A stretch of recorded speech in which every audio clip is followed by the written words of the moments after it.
हे केशव, तुम कहते हो कि हर प्राणी अपनी अपनी प्रवृत्ति के अनुसार अलग अलग कामना करता है, परंतु मेरे विचार में प्राणी में चाहे कोई भी गुण प्रधान हो, उसकी कैसी भी प्रवृत्ति हो, फिर भी हर प्राणी एक ही तरह की कामना करता है। अर्थात हर प्राणी केवल सुख की कामना करता है, दुख की कामना कोई नहीं करता। वो कभी दुखी नहीं होना चाहता, इसीलिए सदा सुख के लिए प्रयत्न करता रहता है, चाहे वह मनुष्य राजा हो या रंक हो, स्त्री हो या पुरुष हो। तुम ठीक कहते हो अर्जुन कि सब सुख की कामना करते हैं, परंतु सुख की परिभाषा हर एक व्यक्ति की प्रवृत्ति और रुचि के अनुसार बदल जाती है। एक साधु पुरुष को दूसरे को सुख देकर सुख मिलता है, दूसरे की सहायता करके वो खुश होता है, और एक नीच प्रवृत्ति वाला मनुष्य किसी को दुख देकर सुखी होता है।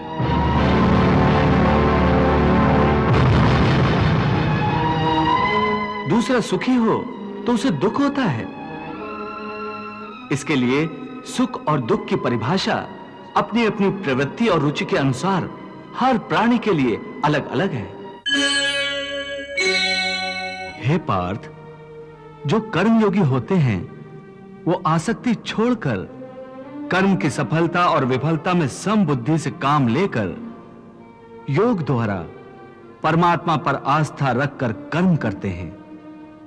इसे ही समत्व योगा कहते हैं।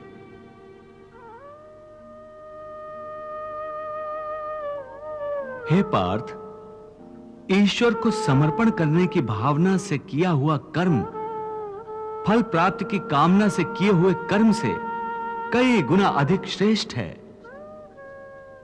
ज्ञानी पुरुष कर्म फल की आशा किए बिना समबुद्धि योग द्वारा कर्म करते हैं और पाप पुण्य आदि भावनाओं से मुक्ति पाते हैं। पार्थ, तुम भी ऐसी भावनाओं से मुक्त हो जाओगे जब तुम समबुद्धि कर्म का आचरण करोगे। योगस्था कुरु कर्माणि संगम त्यक्त्वा धनंजय सिद्धि असिद्ध्यो समो भूत्वा समत्वम योग उच्यते। पार्थ, एक बात ध्यान में रखो, फल की वासना से फल पर ही दृष्टि रखकर कर्म करने वाला सकाम मनुष्य उत्तम कर्म करने पर भी कर्मयोगी नहीं हो सकता। ऐसे मनुष्य को ख्याति आदि लाभ प्राप्त हो सकते हैं, किंतु उसे परमात्मा और शांति प्राप्त नहीं हो सकती। हे केशव, मनुष्य को पाप पुण्य दोनों बंधनकारक है, दोनों से भला बुरा प्रारब्ध बनता है। प्रायश्चित द्वारा पाप से मनुष्य मुक्त हो सकता है, परंतु पुण्य से वो मुक्त कैसे होगा? हे अर्जुन, पाप पुण्य, सुख दुख, यश अपयश आदि भावनाएं साधारण मनुष्य के लिए हैं, परंतु जो कर्मयोगी होते हैं वो इन भावनाओं से मुक्त होते हैं, आलिप्त होते हैं। कर्मयोगी अपनी अंतरात्मा की आवाज को परमात्मा का आदेश मानकर आचरण करते हैं। इसमें कहां आती है पाप पुण्य की भावना? हे पार्थ, यदि तुम मोह के अधीन हो गए हो तो निष्काम कर्मयोग कैसे अपनाओगे? तुम्हारी बुद्धि पर जो मोह के अंधकार का पटल छा गया है उसे ज्ञान के प्रकाश से हटा दो और अपनी बुद्धि को मोह के दलदल से बाहर निकालो। हे पार्थ, यदा ते मोह कलिलम बुद्धिर्व्यतितरिष्यति तदा गन्तासि निर्वेदम श्रोतव्यस्य श्रुतस्य च। हे पार्थ, मोह बुद्धि का अज्ञान होता है और इसी अज्ञान के कारण मनुष्य भौतिक आकर्षण में फंस जाता है। वो जानता नहीं कि देह तथा समस्त भोग नश्वर हैं, मिथ्या हैं। जब मनुष्य सत और असत अथवा नित्य और अनित्य का भेद जान जाता है, तब वो निरासक्त हो जाता है। उसे किसी भी चीज का आकर्षण नहीं रह जाता। इसका दूसरा अर्थ है मोह का त्याग करना, तथा मोह का लोप होने पर मनुष्य किसी भी प्रकार से किसी भी वस्तु की ओर आकर्षित नहीं होता। हे पार्थ, यथार्थ ज्ञान की प्राप्ति होने के बाद मोह का त्याग होता है। आत्मिक योग बल में वृद्धि हो जाती है। योग बल के कारण मन स्थिर हो जाता है और स्थित प्रज्ञ होने के कारण मनुष्य का परमात्मा के साथ योग हो जाता है।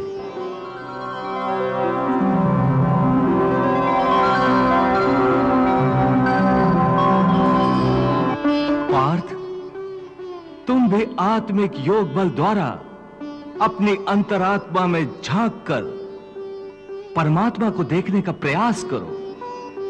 समबुद्धि कर्मयोग का आचरण करो और स्थित प्रज्ञ बन जाओ।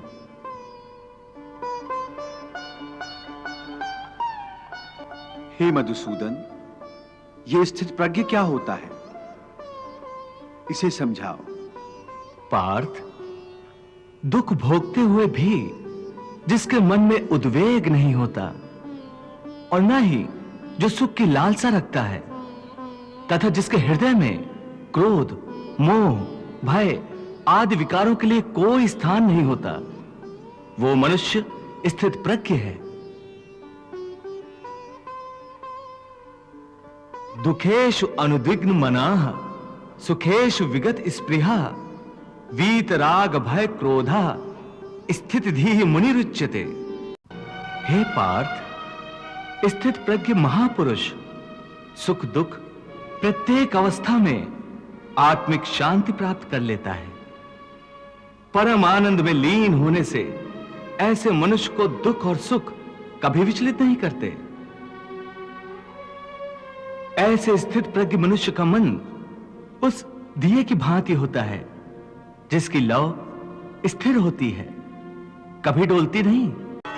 हे कृष्ण, तुम कहते हो कि स्थित प्रज्ञ बनने के लिए मन के दिए की ज्योत को स्थिर रखो, अर्थात मन को इधर उधर डोलने न दो। इसका अर्थ यह हुआ कि कर्म करते समय मन की जगह बुद्धि की बात मानो, मन को बुद्धि के अधीन रखो, यही ना? नहीं अर्जुन, केवल बुद्धि पर भरोसा करने में भी खतरा है, इसलिए कि विनाश काल आने पर तो मनुष्य की बुद्धि भी भ्रष्ट हो जाती है।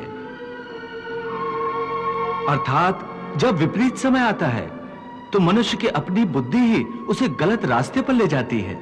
हे मधुसूदन, मनुष्य न तो अपने मन की इच्छा अनुसार कर्म करे, न ही बुद्धि की सलाह माने, तो फिर मनुष्य बेचारा करे तो क्या करे?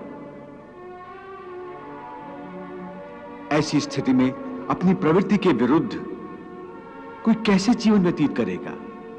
हे मधुसूदन, मुक्ति और मोक्ष का रास्ता अपनाने के लिए कोई मनुष्य अपनी प्रवृत्ति को कैसे बदल सकता है? इसका कोई तरीका मुझे बताओ। प्रवृत्ति को बदलने से पहले यह जान लेना आवश्यक है कि प्रवृत्ति कैसे बनती है। हे अर्जुन, मनुष्य जन्म से ही अपने साथ सत्व, रज और तम तीन गुणों को लेकर पैदा होता है।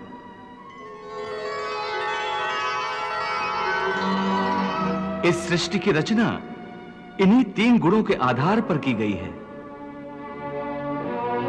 इस त्रिगुणात्मक सृष्टि में रहने वाले समस्त प्राणियों में तीनों गुण विद्यमान होते हैं, परंतु हर प्राणी के अंदर इन तीनों में से कोई न कोई एक गुण अधिक प्रधान होता है, और जिस गुण की प्रधानता अधिक होती है उस प्राणी का चरित्र वैसा ही बन जाता है। रजोगुण प्रधान पुरुष को ऐश्वर्य, ठाट बाट और राजपाट की लालसा होती है।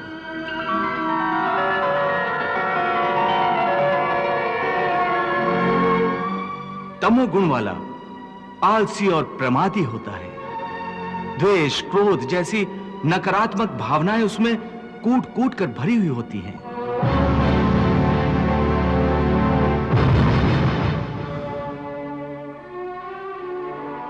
और सत्व गुण वाला? सत्व गुण ही उत्तम गुण है। सात्विक मनुष्य सीधा और सच्चा होता है। वैसे तो हर मनुष्य के स्वभाव में ये तीनों गुण कुछ न कुछ मात्रा में होते हैं, परंतु जिस मनुष्य में जो गुण प्रधान होता है वो वैसा ही हो जाता है। उसकी जैसी प्रवृत्ति होती है वैसी ही रुचि हो जाती है। सो हर मनुष्य अपनी प्रवृत्ति और अपनी रुचि के अनुसार ही कामना करता है। हे केशव, तुम कहते हो कि हर प्राणी अपनी अपनी प्रवृत्ति के अनुसार अलग अलग कामना करता है, परंतु मेरे विचार में प्राणी में चाहे कोई भी गुण प्रधान हो, उसकी कैसी भी प्रवृत्ति हो, फिर भी हर प्राणी एक ही तरह की कामना करता है। अर्थात हर प्राणी केवल सुख की कामना करता है, दुख की कामना कोई नहीं करता। वो कभी दुखी नहीं होना चाहता, इसीलिए सदा सुख के लिए प्रयत्न करता रहता है, चाहे वह मनुष्य राजा हो या रंक हो, स्त्री हो या पुरुष हो।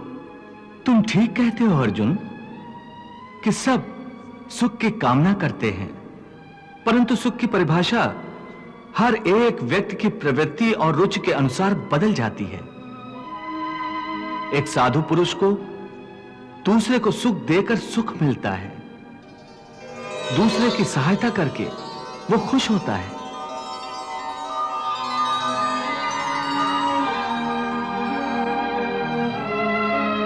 और एक नीच प्रवृत्ति वाला मनुष्य किसी को दुख देकर सुखी होता है।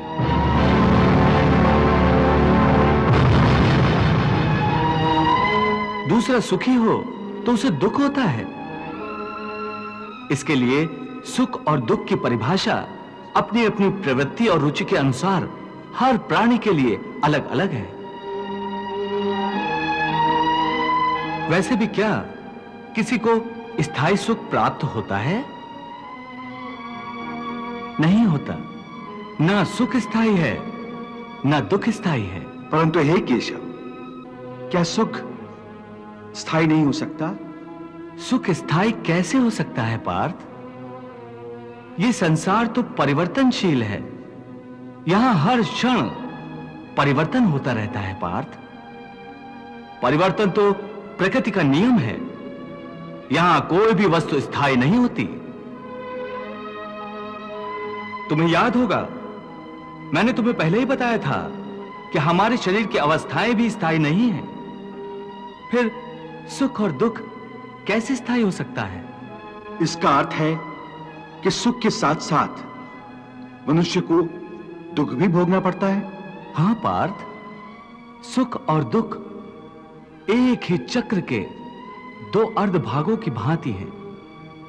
यह चक्र चलता रहता है, चलता रहता है। कभी प्राणी सुख में हंसता है,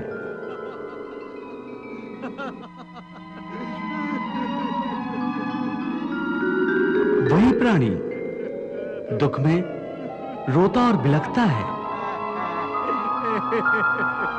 परंतु काल चक्र कभी नहीं रुकता। सुख दुख का यह चक्र चलता ही रहता है। और मनुष्य के जीवन में सुख और दुख लगातार आते जाते रहते हैं।